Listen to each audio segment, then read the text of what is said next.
నమస్కారం. ఎస్సీ వర్గీకరణ తర్వాత రోస్టర్ కేటాయింపులో మాలలకు అన్యాయం జరుగుతుందనే ఆందోళనపై నేటి మన ప్రత్యేక విశ్లేషణ.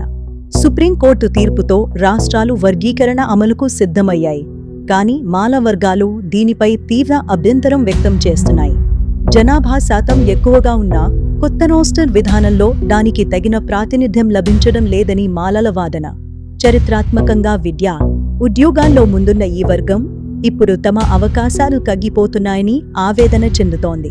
ఖాళీల లెక్కింపు, బ్యాక్లాగ్ పోస్టుల కేటాయింపులో లోపాలు ఉన్నాయని ఉద్యోగ సంఘాలు ఆరోపిస్తున్నాయి.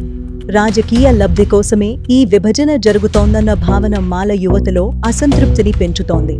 జనాభా ప్రాతిపదికన రోస్టర్ కేటాయించాలని, సమగ్ర సామాజిక సర్వే తర్వాతే రిజర్వేషన్లు నిర్ణయించాలని వారు డిమాండ్ చేస్తున్నారు. అమలులో సమానత్వం లేకపోతే ఒక వర్గానికి అన్యాయం జరుగుతుంది. అందుకే మాల వర్గాలు తమ హక్కుల కోసం పోరాడుతున్నాయి. సెలవు.